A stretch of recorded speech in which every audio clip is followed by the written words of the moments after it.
Convention centre में हमले के कुछ घंटे बाद पुलिस के सामने सरेंडर करने वाला डोमिनिक मार्टिन कौन है और उसे लेकर पुलिस का दावा क्या है, पुलिस के मुताबिक क्या बातें कही गई हैं, वो मैं आपको बता देता हूं। कहा गया है कि डोमिनिक मार्टिन ने त्रिसूर जिले में सरेंडर किया है और थाना कौन सा लगता है, यहां पे कोडकारा थाना लगता है। पुलिस का दावा यह है कि ये जो युवक है ये यहोवा के साक्षी समूह का सदस्य रहा है, ऐसा कहना है पुलिस का। और उसके बाद अब सवाल ये उठने लगे हैं कि अगर डोमिनिक मार्टिन यहोवा के साक्षी समूह का सदस्य था तो फिर उसने कन्वेंशन सेंटर को निशाना क्यों बनाया, जबकि वहां पर यहोवा के साक्षी समूह की सभा चल रही थी।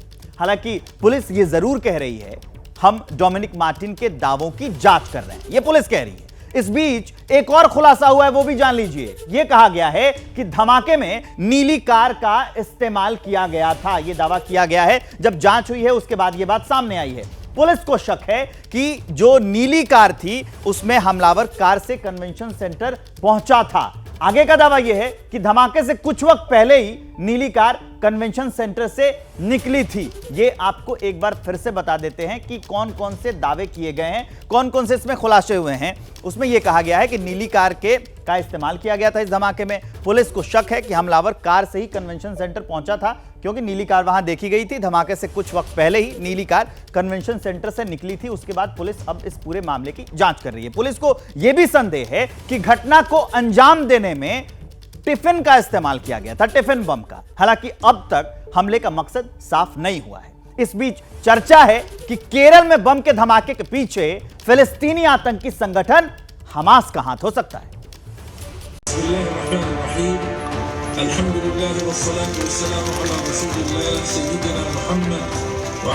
अपनी टीवी स्क्रीन पर जो तस्वीर आप देख रहे हैं, ये आतंकी संगठन हमास का लीडर खालिद मशाल है। और ये तस्वीर फिलिस्तीन की नहीं बल्कि केरल के मल्लपुरम की है।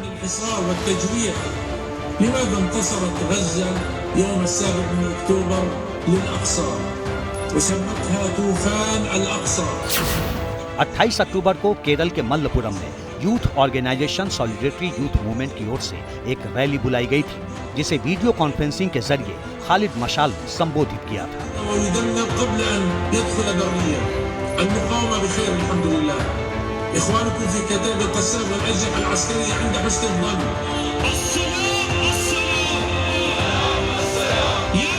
बताया जा रहा है कि इस दौरान हिंदू और यहूदी विरोधी नारे भी लगवाए गए।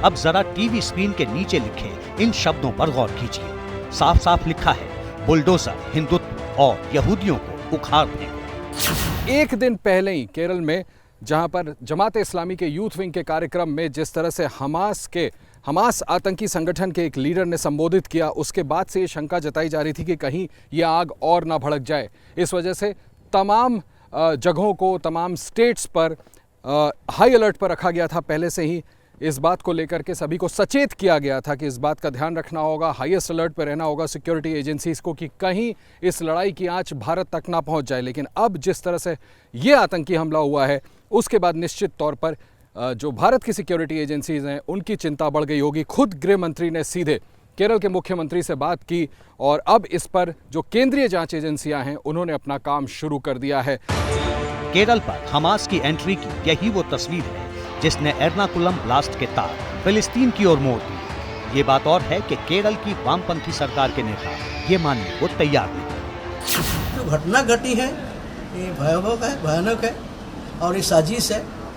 क्रिस्टियन और नॉन क्रिस्टियन में एक चर्च में किया है और एक रिलीजियस पर्पज भी इसके पीछे है। तो ये कौन किया है, जरूर इसको पकड़ाना चाहिए, सजा होना चाहिए। हमारा देश में आरएसएस नहीं है, हिंदू सांप्रदायिकता को जो समर्थन करता है, सांप्रदायिकता फैला रहा है। ऐसा ही कोई उग्र सांप्रदायिकता होगा। मतलब आप हमास का तुलना आरएसएस से कर रहे हैं? तुलना में किसी को नहीं कर रहे हैं। एक तथ्य ये भी है कि जिस वक्त केरल में आतंकी हमला हुआ, उस वक्त केरल के मुख्यमंत्री दिल्ली में फिलिस्तीनियों के समर्थन में धरना दे रहे थे।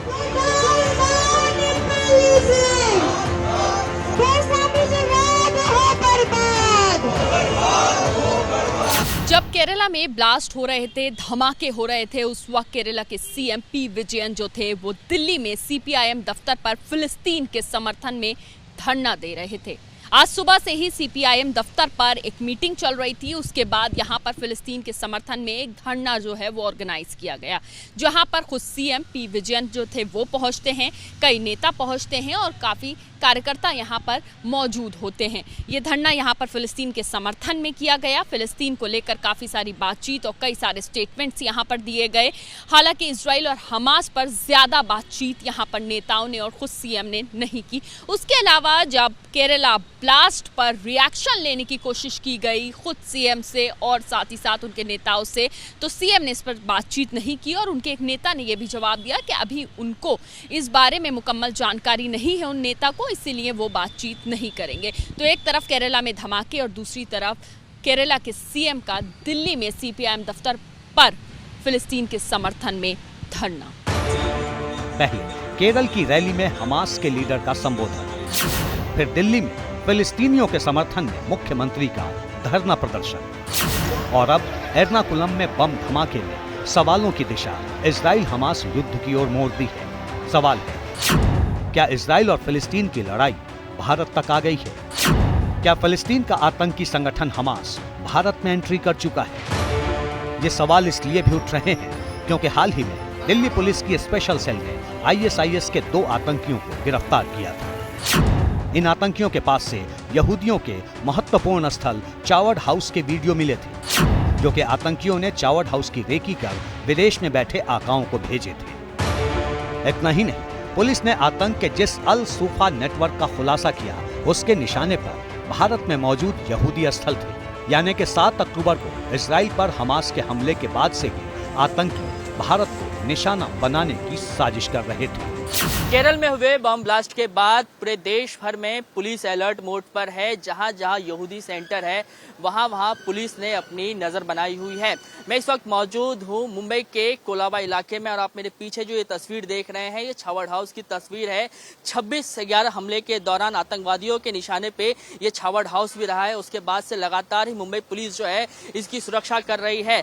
जब केरल में एक के बाद एक 3 बम ब्लास्ट हुआ है, उसके बाद से ही मुंबई पुलिस भी अलर्ट मोड पर है।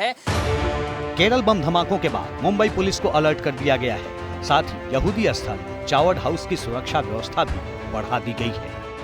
हम लोग ध्यान रख के, क्योंकि मुंबई पुणे जैसे बड़े शहर ये महाराष्ट्र में है, तो लगातार हमको ध्यान रखना पड़ता है कि कोई गलत गतिविधियां न हो, उस प्रकार से हमारा प्रयास चल रहा है। फिलहाल आतंकी हमले की छानबीन की जा रही है। हर एक सुराग को खंगाला जा रहा है ताकि आतंकियों और पर्दे के पीछे से साजिश रचने वालों को दबोचा जा सके।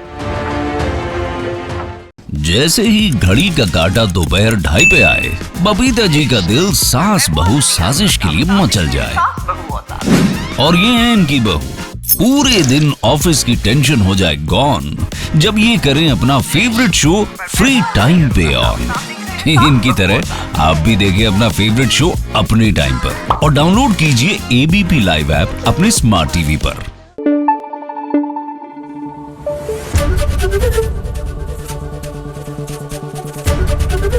एबीपी न्यूज आपको रखे आगे।